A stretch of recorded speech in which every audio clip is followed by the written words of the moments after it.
Hi everyone, welcome back. Today we're going to be moving on to 7th grade math for algebra, unit 1, lesson 2. We are working today on writing and interpreting expressions in context. So just a quick materials check. Please make sure for today that you have a paper or notebook to take notes. You should have your classwork on Google Classroom, and then you need a pencil. No calculator today. Go ahead and set up your notes so that you have the following: today's date, Unit 1, Lesson 2, and then the title of today's lesson, which is Writing and Interpreting Expressions in Context. All right, first let's start by reflecting back on yesterday's lesson and figuring out how today's lesson connects. So yesterday we learned how to translate verbal expressions into algebraic expressions. And we were working with expressions like the one you see here, 5 times a number plus 2. Today, we're adding on to that skill and we're actually adding a level of complexity. So now the verbal expressions that we're working with will include real-world context. So instead of working with something like you see up above, you're going to be working with something more similar to this. Savannah rode her bike 5 miles each weekday and 2 additional miles on the weekend. So we're adding real-world context to the expressions that we're working with. And before we dive into this lesson, I want us to get clear on why context matters. So below is a sentence that is missing many letters. And my question is, can you crack the code? If you think you have it, I want you to chat it privately to your teacher so that you don't give it away. So take 30 seconds just looking at this. If you're able to crack the code, privately chat it to your teacher to not give it away to anyone else.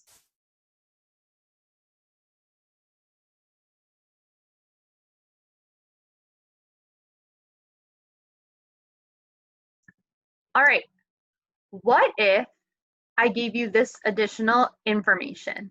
What about now? Do you think you can crack the code?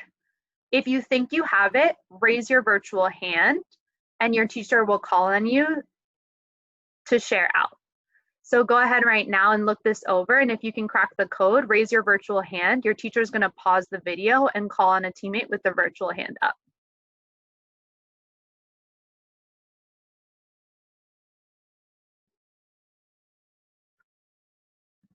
All right, for those of you who were able to crack the code, the sentence was, we are learning math on Zoom. My guess is that some of you were able to get it the second time when I put up those pictures. And the question is, why was it so much easier to crack that code the second time with the pictures?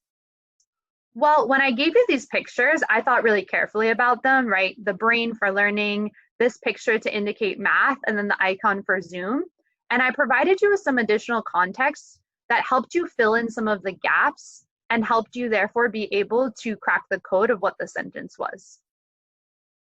And so this brings us to our first really big idea for today, which is that context matters because context helps us to make sense of things. So this ties into our driving question for today, which is, how do we interpret algebraic expressions to understand their meaning? And this is the question that we're going to be investigating. A quick look at our agenda. So far, we've already drawn connections to our prior learning, and we've done some investigation about why context matters. We're going to be moving into a vocabulary preview, and then we're going to be investigating how do we make sense of algebraic expressions. From there, you all will have some practice time. So let's jump into that vocabulary preview. These are the vocabulary terms that are going to be super important for our lesson for today. You should make sure you're taking really strong notes because we're going to be referring back to them and making sure we use them when answering questions. An algebraic expression is a mathematical phrase that uses operations to combine numbers and variables. So for example, 4n minus 5 would be an example of that.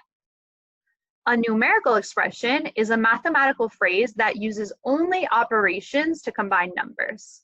So there are no variables. An example of that would be 5 minus 2 plus 13. A term is a single number variable or the product of numbers and variables. Here are several examples: x, 3x, or 5. A variable is a placeholder for an unknown number represented with a letter. You guys are pretty familiar with these. You often see terms like X or Y, and these are variables that we use as placeholders. And then lastly is rate, a ratio between two related quantities in different units. So for example, 20 miles per hour, which I could represent with a variable as 20h. All right, now that we have the vocabulary to access the content, we're going to move on to answering this question of how do we make sense of algebraic expressions. So I'm going to model that with the following problem. Listen carefully, I'm going to read the problem out loud. Xavier desperately needs to get a new cell phone because his loses charge very quickly throughout the day. He starts the day at 8 a.m. with 90% battery life, and by 9 a.m. his battery life is already down to 80%. At 10 a.m. he checks again and sees that he only has 70% left, and he writes the expression 90 minus 10x on his paper. His friend Marvin asks him, "What does that mean?" Explain to Marvin the meaning of the expression that Xavier wrote, making sure to describe what each part of the expression represents. So let's take a closer look at that expression, which was 90 minus 10x. And let's break it down. So starting with the 90, when I go back to the problem, I see that he starts the day at 8 a.m. with a 90% battery life. That means that this 90 must represent Xavier's initial battery life as a percent. The next thing I see is this subtraction sign. And when I go back to the problem, I see that his battery life is going down, right? It starts at 90% and then it starts decreasing. So this subtraction sign represents that he's losing battery life. The next value is this 10. And even though I don't see the number 10 in this problem when I go back to it, I do notice a pattern. I see that we started at 90%, and then we went to 80%, and then it was 70%. So the battery life percentage is decreasing by 10% each interval. So this 10 must represent the percentage by which his battery life is changing each hour. The last part of this expression is the x. And I had to ask myself, well, what is the unknown, right? What can change depending, so what is the value, right, that can change for this problem? And so when I thought about that, this x must represent the hours because the amount of battery life Xavier has changes each hour, right? After 1 hour, he had 80%. After 2 hours, he had only 70%. And so the amount that he has left is dependent partially on how many hours he had his phone on. And so this brings us to our big key point for this lesson, which is we can reference real-world context to interpret the meaning of a mathematical expression.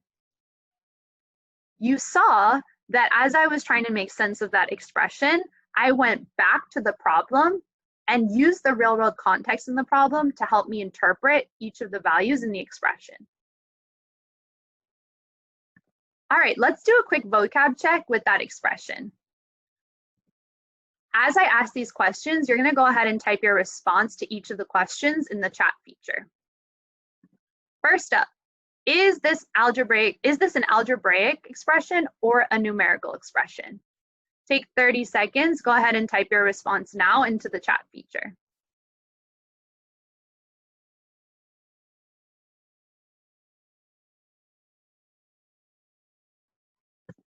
And the correct answer is algebraic expression. We know that because it has a variable. Next up, what is an example of a term in this expression? Take 30 seconds, chat your answer once you have it.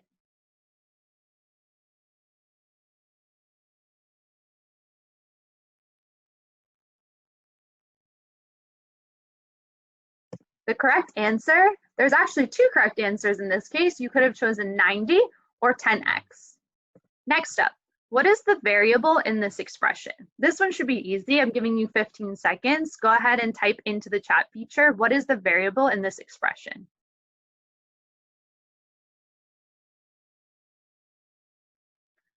And the correct answer is x. Lastly, what represents the rate in this expression? Take 30 seconds to type into the chat feature, what represents the rate in this expression?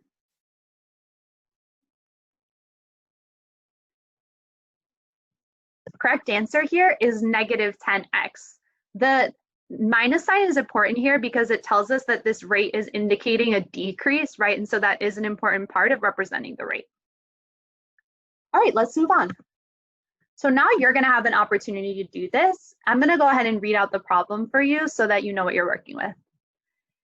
Hannah is saving money for an upcoming concert. She currently has $70 and her parents will give her an allowance of $15 per week for keeping her room clean and doing her chores. Hannah wants to be able to calculate how much money she will have after a certain number of weeks. Which of the following algebraic expressions will help Hannah do this? Select the expression and then explain what each portion of this expression represents using the context of the problem. You're going to have 4 minutes to work on this problem. You're going to type your response now for this problem, which is question 1, in your classwork on Google Classrooms. When you get to the second part of this question, which is explaining what each portion of this expression represents, I want to challenge you to go back to the vocabulary that we previewed and actually use those vocabulary terms as you explain what each portion of the expression represents. You have 4 minutes. Your teacher is going to pause the video now so that you can get to work.